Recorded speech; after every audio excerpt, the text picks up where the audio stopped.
এক বছরের ব্যবধানে দুজনকে হত্যার পর এসব মামলার বাদী ও সাক্ষীদেরকে ফাঁসাতে নিজের বড় ভাইকে হত্যার অভিযোগ উঠেছে। হত্যা প্রতিপক্ষের বাড়িঘর করা হয়েছে ভাঙচুর ও লুটপাট, এমনকি ভিটের মাটিও কেটে নেওয়া হয়েছে। এ ঘটনায় কিশোরগঞ্জের তাড়াইল উপজেলার দক্ষিণ ধলা গ্রামের ৩০টি পরিবার ঘর ছাড়া হয়ে প্রায় ২ বছর ধরে পালিয়ে বেড়াচ্ছে। বান্ডেল থাকলে প্রতি সেনমানিতে টাকা বাঁচবে। বিকাশ সেনমানি বান্ডেল কিনে জিতুন প্রতি লেনদেনে। মামলার তদন্ত প্রায় শেষের দিকে। খুব শীঘ্রই ঘটনার রহস্য উদ্ঘাটন করে আদালতে অভিযোগপত্র দাখিল করার প্রত্যাশা সিআইডির। স্থানীয় সূত্রে জানা যায়, জমি সংক্রান্ত বিরোধের জেরে আসাদ মিয়া ২০২০ সালের ১৪ এপ্রিল খুন করে কৃষক মুকদুম মিয়াকে। এই ঘটনার পরে বছর ঘুরতে না ঘুরতেই হত্যা করা হয় কৃষক বুলবুল মিয়াকে। এক পর্যায়ে ভুক্তভোগী পরিবারকে চাপে রেখে দেওয়া হয় মীমাংসার প্রস্তাব। মীমাংসার প্রস্তাবে রাজি না হওয়ায় ক্ষিপ্ত হয় আসামিরা। পরে প্রতিপক্ষকে ফাঁসাতে খুন করা হয় আসাদের বড় ভাই বুদ্ধি প্রতিবন্ধী হারিস মিয়াকে। হারিস হত্যাকাণ্ডের পর প্রতিপক্ষের বেশিরভাগ বাড়ির চাল ও বেড়ার টিন পর্যন্ত খুলে নেওয়া হয়েছে। ভিটে মাটি কেটে নেওয়া হয়েছে, বাড়ির চিহ্ন রাখেনি। ঘটনার পর থেকে গ্রাম ছাড়া ৩০টি পরিবারের ১৫০'র মতো মানুষ। এর সাথে আমরা আগে থেকে কাজে তাহলে আমরা 2টা লোকের মার্ডার করেছে। মার্ডার করিলে আমরা মামলা করছি। মামলা করলে এই পুলিশে আর দৌড়ায় আর বাড়ি ঘরে উত্তারে না উত্তারলে আশা দেখি তো আছে বাইরে হারিস রে মারি আমরা ঘুরে হালাইয়া আমরা বাড়ি ঘরটা লুটি লয়ে গেছে। আমরা আইনে গেছি, 2টা মামলা করছে, আইনে যাও তাও আমরা মানে আয়ারাম আসার পরে এই উপরের থেকে লোকেরা আমরা হুমকি দিছে। হ্যাঁ, হুমকি দিয়ে কই বাবা আবুস তো ভাই একটা বড় ধরনের ঘটনা ঘটাইলা, এরপর তোমরা আবুস হইবা। আমরা বাইরে আইলে হরে আমরা বাড়ি ঘরে আছি। আইলে হরে কিছুদিন পরেই হারিস রে আসাতে মারিয়া আমরা একটা মামলা সাফাই দিছে। তারপরে আমরা বাড়ি ঘর হালাইতে আমরা বাড়ি আছি। আমরা গড় টর সবকিছু লুটি লইছে, একটা গাছে ফাঁচা বাজাতে আমরা বাড়িতে নাই। ঘরে বিট পর্যন্ত না, যে একটু ঘরে চাল তালে আরে ঘরে বিট নাই, আরে ঘরে বিট তাললে প্রত্যেকটা ঘরে কাটতে দিছে গা, ঘরে কেউ গাতা দিছে। এই অবস্থায় আর বাড়ি ঘরে আমরা এখন গেলে দেখতে পারবেন। প্রত্যক্ষদর্শীরা বলছেন, 2টি হত্যাকাণ্ডের পর এসব মামলার বাদী ও সাক্ষীদের শায়েস্তা করতেই আসাদ ও তার লোকজন পরিকল্পিতভাবে হরিস মিয়াকে হত্যা করেছেন। ২০২০ সালে মকদুম রে প্রকাশ্য দিবালোকে আসাদরা আমার সামনে মার্ডার করছে। এই মার্ডারের প্রকৃত সাক্ষী আমি। হ্যাঁ, সাক্ষী দেওয়ার কারণে আমার উপরে 3টে মিথ্যা মামলা করে এবং 3টের মধ্যে একটা মার্ডার মামলাও করে। আমি এবং আমার বাপ সহ এই মার্ডারের আসামি করে। এরপরে আমাদের বাড়িঘর এরা ভাঙচুর লুটপাট কইরে সব নিয়ে যায়। মাগরিব আজানের পরে আমি ডাক্তার দ্বারা যাচ্ছি, তখন এই মুড়া গেছি একটা মুড়ো গেছি, গেছে একটা দপরায় উঠছে। দপরায় উঠছে আগুয়াইছি ভারিস ভাই। তখন হেরা ইরা আইতাছে আসাদ, তমজিৎ, অজিত, জুয়েল। আমার কইতাছে আমার জায়গা আনতো ঠিক মানে মুক্তাবদ্ধ জায়গা। তখন আমি মুক্তাবদ্ধ ডরায়া গেছি, যারা আর 2-3টে মার্ডার করছে। স্থানীয়রা বলছেন, নিহত বুদ্ধি প্রতিবন্ধী হরিস মিয়া অভিযুক্ত আসাদ মিয়ার আপন বড় ভাই।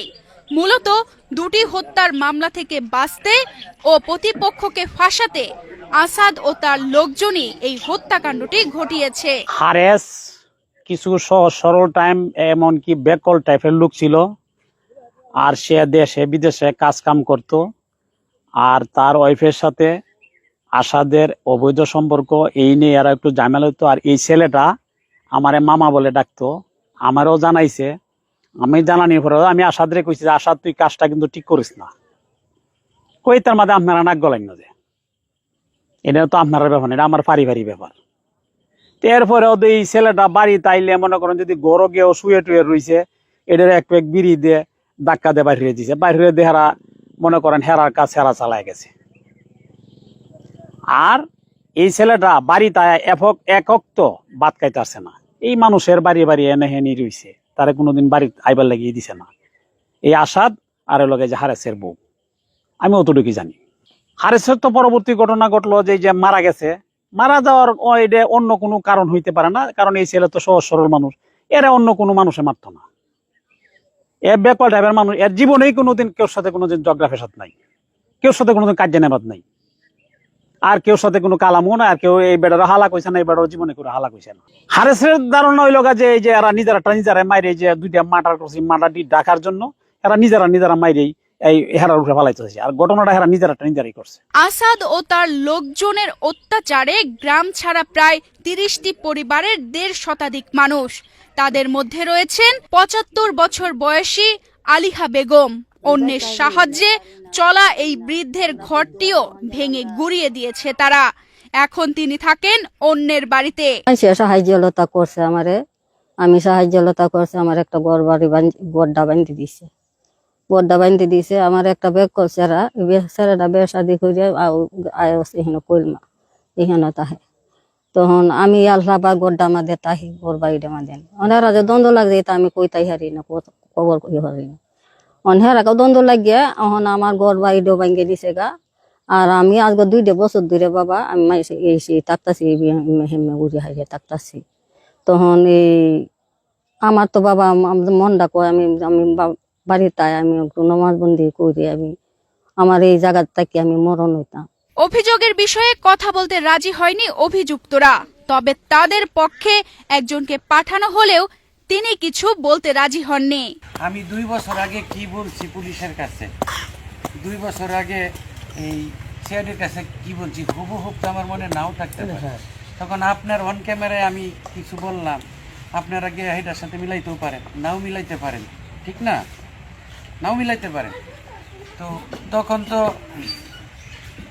এইগুলা নিয়ে আরো গ্যাঞ্জাম হবে। তো এর চেয়ে ভালো আমরা কিছু বলবো না, মামলা চলমান আছে, আদালতের সিদ্ধান্তে যা হওয়ার হবে। সর্বোচ্চ তথ্য প্রযুক্তি কাজে লাগিয়ে ফিজিক্যাল এবং ডিজিটাল সব ধরনের প্রমাণ সংগ্রহ করা হয়েছে। খুব শীঘ্রই ঘটনার রহস্য উদ্ঘাটন করে আদালতে অভিযোগপত্র দাখিল করা হবে। খুনের মামলাগুলো আমরা অধিকতর গুরুত্বের সাথে তদন্ত করে থাকি এবং সর্বোচ্চ তথ্য প্রযুক্তির যেই সুবিধাগুলো আছে সেগুলো আমরা কাজে লাগানোর চেষ্টা করি।